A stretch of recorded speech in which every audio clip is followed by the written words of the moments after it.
ask you, you brought up Roseanne and texting her about the Trump stuff. I mean, were you guys, I know that your divorce seemed it was pretty out there and it seemed pretty, out in the public and it seemed a little nasty. Have you guys been able to kind of mend that a little bit? Well, people ask me if I'm friends with Roseanne. If we could be friends, we'd be married. I'm not friends with my ex-wife. And men that tell me, oh, I'm still best friends with my ex-wife and I'm remarried to another woman, I go, that's shady. That is shady. My thing is, we met when I was 23. As a comedian in the Midwest. She just started comedy out of Denver. She wasn't famous yet. She's a little older than me, but she was a very good comedian. And she was a mom, and so, which I liked. And she was a feminist. I never heard that. I came from a meatpacking plant. She was the most liberal person, and I learned a lot from her. I was sort of her like bodyguard, the guy for the meat. I'm sure that's what she saw in me. And then I saw this other world from her, and we got married eventually, and it was good for a while. It was great fun, but then it went, as sometimes happens in relationships. And I think that both of us, what I know is, I can't say this in every circumstance, we both tried everything we could. We did. I know she did. She knows I did, and it had to be. We were waiting on each other to file for divorce, and then she said all kinds of, crazy stuff about me, which which comes up again with the right wing media when they're doing me. They don't put the week after that she apologized publicly and said it was her lawyer or whatever. But there's no reason to be. She immediately got remarried. She they had a baby, which I'm happy. I'm happy when my ex-wives get married because, man, I don't trust myself. I'll go back with them. But we had not talked except for some jokes back and forth for 18 years. And I did her roast, which is a big deal. She had her Comedy Central roast. I get a call from a guy that's the producer, Joel Gallant. He goes, oh, I just butt dialed you, Tom Arnold. I'm doing the Roseanne roast. I go, yes, you are. He goes, I haven't talked to her, so don't. But would you be willing? I said, Joel, I would be willing to consider it, but unless you ask me at the last minute. And I said, because if I do agree to this, I want to be good. I don't want last minute scrambling and me not having jokes or, I'd rather just not do it. And so he's like, yeah, I get that. And then the week of the roast, it was Saturday. There's a voice message from Roseanne to call her. And which she hadn't left me a voicemail for a long time. And so I called Joel Gallant first. The producer. I go, what's she going to ask me? And he goes, well, she's going to ask you to dress up like a waiter, come in the middle of the roast, serve her a drink, and then leave. I go, and he goes, that'll be hilarious. I go, that's not funny. People will be, so I don't even address her. I don't do it. The roast up. He goes, no, it's great. I go, that doesn't work for me. So then the next day, calls him, okay, here's the deal. You are part of the roast. You come out, surprise guest. You roast the people on the dais. There's a bunch of great comedians out there. And you roast them. Then you turn to Roseanne and fist bump her or whatever, and then you leave. I go, so I'm coming to the Roseanne roast. I'm Tom Arnold. And I'm not going to roast Roseanne. People will be so mad. And that's ridiculous. I do remember talking to my fourth ex-wife. Again, they were calling. Then they were offering big money, all this stuff on Thursday. And she did leave me a nice message. And my ex-wife said, I was working out. I said, I'm not going to even return anybody's calls. My lawyer's calling. I'm not. And she goes, well, do you want to do the roast? And I thought about it. I thought, yeah, I do. And I said that. She goes, well, then you should just do it. She probably, because they're paid a lot of money too. But so Friday, I said, I will do it. The roast is Saturday. And then my lawyer called. We legally could not be in the same room. We had restraining orders against each other from our divorce. And if she made a comment about my penis, she had to pay me $100,000. The same with her body. So all night Friday night, these lawyers in New York and LA had to rework all of that stuff. And then finally, I get a call Saturday morning. Okay, it's worked out. You're going to be there. And then I realized I don't have, jokes. I called Jen Kirkman. I go, I can't believe I'm doing this after I said I wouldn't do it the last minute. But we sat there and talked. I realized, well, actually, I do have 18 jokes, one joke per year that we have not been together. And I kind of sketched it out. I go down there, and it was a secret that I was there. Very seldom things in TV are secrets. But I didn't know for sure I was doing it. They had me hidden in a trailer. They had the big show here in Hollywood. I was out back. Nobody knew I was there, none of the other comedians. And I also thought she might change her mind. I know her. Like she can say, oh, he's down here stalking me, have him arrested. So I never really believed it was going to happen until the security came up and said, okay, we want to walk you up to the back of stage. And Jane Lynch, who's wonderful, was the MC. She didn't know. And, there'd already been some Tom Arnold jokes, which is something I knew would happen whether I was there or not. And she said, the producer went out and talked to her, and she goes, well, somebody else would like to comment on the evening, because she really didn't know. And said Tom Arnold, and the audience kind of laughed. Another Tom Arnold joke. And then when I walked out, I could feel them. It's a very rare, real moment. Anthony Jeselnik and Amy Schumer were in shock. They're sitting around here at this thing, and I was so nervous, but I just wanted to get in and do my jokes, get out, and say something nice.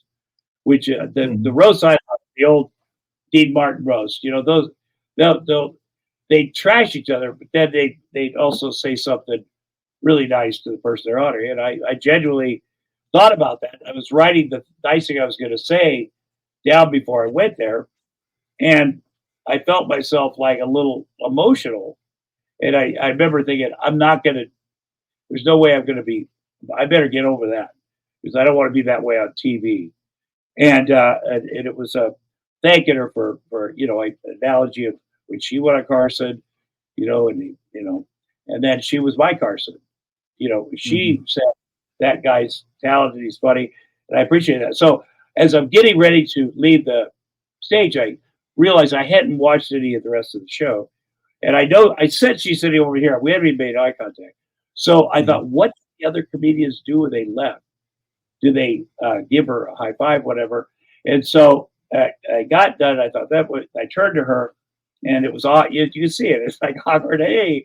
And then I got backstage, and I said, get the mic off. I had to. One of the nice things they gave me was a G4 Gulfstream to fly me from LA to Nashville to shoot my show the next morning, like by myself, which is crazy.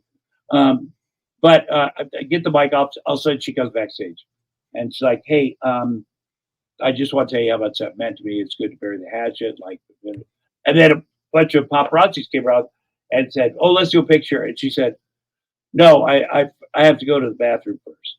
Now, what I thought, well, she must not want a picture, so I've gone, get out of there, and I'm on the way to the airport and tell my other ex-wife about it. And she said, "Did you take a picture with her?" I go, "No, she didn't want to." I said, "If she would have wanted to take a picture, she would have taken it right there. We're both there." She said, you don't know anything about women. Like, she's not going to take a picture with her ex-husband without going and looking at herself in the mirror to make sure she looks great. Yeah. So, yeah, that was a little, but then I thought, that's it. I'll talk to her again in 18 years. And then the stuff started, and very, she's all in, man. She's all in. And, but I also, here's what I think, my real opinion. Just her history, she has a history of being all in on people, whether it be her dad, her first husband, second husband, third husband, whoever it is. And then something happens. And then she turns on them and says, "You're responsible for ruining this," whatever. It's her way of, then she can move on and go, "Jesus, all that stuff with Trump. Yeah, that wasn't my fault. Trump is terrible." Because she used to hate him. She may be the only person that can take Donald Trump down. Trump has a 3-inch penis. I can see her doing the show. Whatever it is. But she does have that thing where all of a sudden she goes, "Oh shit, I need to turn on this person." And hopefully her and Trump will take each other down. I don't know. Well, I want to ask you, tell me, now that you've kind of buried the hatchet, looking back, I mean, you've had a great career, obviously, and you really got a big break with Roseanne and being on the show, being a writer. So as you look back on all these years, what has Roseanne meant to you? Well, I mean, she gave me obviously my big break. Also the fact that from the first night we met each other, a guy came out to Denver and saw her. The guy that owned the comedy club said, "Hey, there's a woman I just saw that you're going to love. You guys are going to be hit it off. I want you guys to work together the whole weekend." And I remember watching her and thinking, "Oh, I've never seen somebody like this. Funny, tough, a woman." Uh, um, and then she, the secret, and I say this to women, we know we're good looking as men, but if you tell us we're funny, then you got us forever. And she thought I was funny, and the confirmation that somebody I knew was funny and respected felt the same way about me. That was, that everybody needs that in their career. And then we hung out a lot, we partied a lot, because she had a husband and kids back home, which made it more interesting. And then she said, "I would like you to write some jokes for me. I think that's a good way to, you know."